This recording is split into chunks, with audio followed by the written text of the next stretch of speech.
Araguaína e por aí vai. Veja agora, Tocantinópolis, Roberlan Coquim trazendo informações do estado de saúde do prefeito Paulo Gomes. Põe na tela aí. Bom dia, Jerônimo. A principal notícia aqui da região do Bico do Papagaio é a piora no quadro da evolução do coronavírus no prefeito Paulo Gomes. O prefeito aqui de Tocantinópolis havia sido testado positivo para o novo coronavírus no último dia 3 de março, ele e a primeira-dama dele. E desde então as notícias que a gente tinha era de que eles estavam isolados. Mas nesses últimos 2 dias, muitas pessoas falavam nas redes sociais de que ele estava sendo visto já passeando de carro por aí. Quando foi nessa última terça-feira, o prefeito teve uma piora no quadro evolutivo da doença. A movimentação foi cedo na casa dele. Ele havia sido visto mais cedo, olhando uma obra que está sendo feita lá na própria rua dele. Parece que vão dar uma revitalizada lá no meio-fio, na rua da Tobasa. Logo depois foi visto ambulâncias lá na porta da casa dele. Um médico também foi lá atendê-los. Inclusive essa foto que vocês estão vendo aí foi do momento, fizeram pose lá. E acharam por bem tirar o prefeito da cidade. Não sabemos se ele está em Araguaína ou alguma outra cidade aí onde possam ter conseguido uma vaga de UTI para ele. Aqui em Tocantinópolis faz dias que o número de infectados fica na casa dos 50, já chegou a 61. No dia 2 de março chegou a ter 61 pessoas infectadas, depois caiu para 51, na casa dos 50 sempre. Dia 5 de março, se eu não me engano, contabilizou 49 e desde lá eles têm conseguido segurar os 50. Mas o motivo de eu ter gravado esse vídeo para dar essa informação para vocês é porque muitas famílias não estão tendo a mesma sorte que o prefeito tem de receber atendimento em casa, o médico ir lá examiná-los. Muitas pessoas estão testando positivo e são mandadas para casa sem ser perguntadas se eles têm alguma condição de se alimentar durante o período que eles devem ficar isolados. Eu visitei uma família que tem uma criança pequena, os 3 estão isolados desde o dia 1º de março e estão passando baixo. Vou mostrar para vocês agora a entrevista que eu fiz com uma mamãe que, além de estar grávida, tem uma criança pequena e estão passando necessidade, trancadas dentro de casa, além de não ter recebido medicamento suficiente para todos eles. Deve ser por isso que eles estão conseguindo segurar o número de infectados, porque lá na casa só foi testado ela e a criança. A criança disse que não deu positivo, mas está com todos os sintomas. A mãe deu positivo, o marido não foi testado e assim vai indo. Me conta, quando foi que você começou os sintomas? Eu comecei no dia 3, que eu estava lá no laboratório, que eu ia fazer um exame lá, né, de beta-HCG para saber realmente se estava gestante. Então minha pressão baixou, que aí começou os sintomas. Começou os vômitos, falta de ar, tosse, febre e não passava. Até que eu fui na UPA, né? E depois de 5 dias que eles vieram pedir para mim fazer o exame de Covid, que foi no dia 8. Nisso marcaram pro dia 9 para fazer, no dia seguinte, então eu fui e fiz. No dia 10 saiu o resultado, saiu positivo. Aí, só que desse dia em diante, do dia 3 até o dia 10, que vieram aqui na minha residência falar para mim que eu e meu esposo tinham testado positivo pro Covid, eles não trouxeram nenhum exame, nem receita, nem medicamento, nem nada pra gente. Só vieram positivo. Quem veio? Agente de saúde. Certo. A Sônia. Aí só avisou, falou pra vocês ficarem em casa. Avisou que a gente só tinha testado positivo e que tinha entrado em contato com a minha mãe para falar para ela que eu tinha testado positivo, eu e meu marido. Até em isolamento não falaram nada. A gente ficou por isolamento por vontade própria. Claro que a gente estava sentindo sintoma e estava com medo de estar com Covid e passar para mais alguma pessoa, né?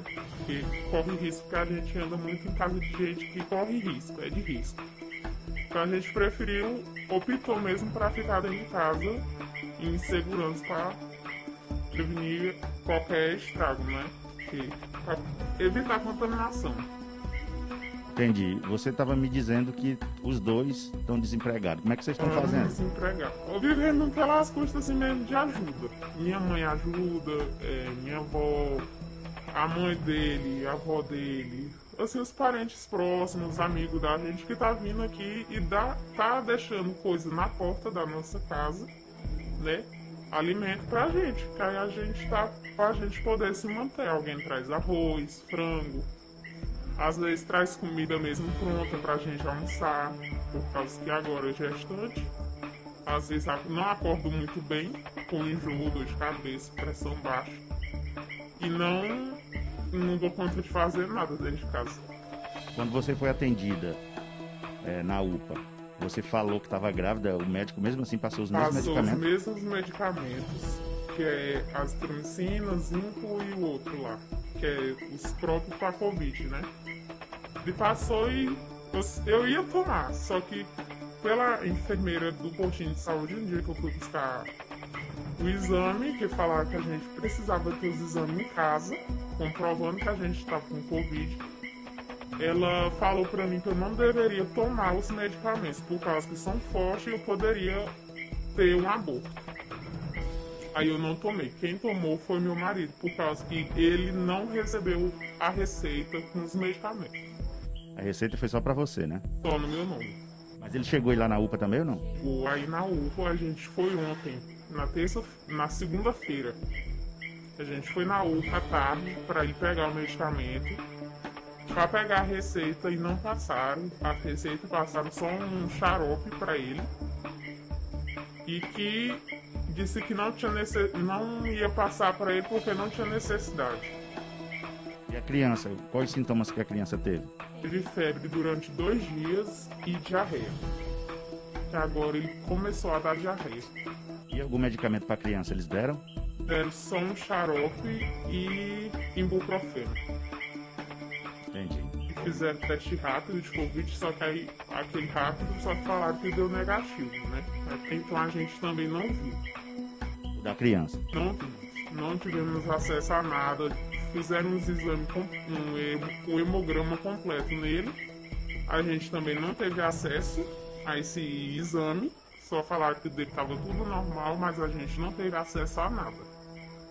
A única visita que vocês tiveram de pessoas ligadas à prefeitura foi da agente comunitária. Agente de saúde. Para falar no dia 10, que foi para falar que a gente estava com Covid. Bom, Jerônimo, eu vou me abster de fazer algum comentário e isso eu vou deixar com você, porque eu sei que você sabe o que falar nessas situações. Um abraço. Valeu, Coquinho. Obrigado pela participação. É direto de Tocantinópolis. O Coquinho que assina pelo portal de notícias, toquenoticias.com.br. O comentário que eu faço é como já dizia o poeta: a humanidade é desumana.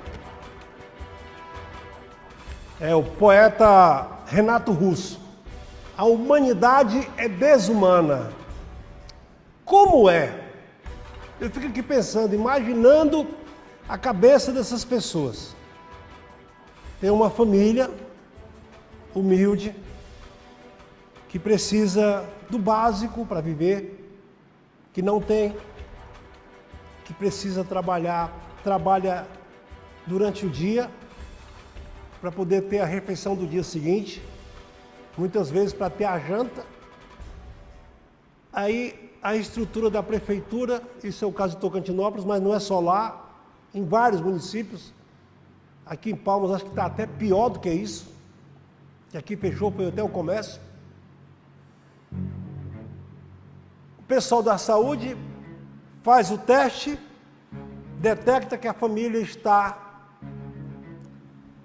com a Covid-19, deixa todo mundo em casa, lacrado, no isolamento.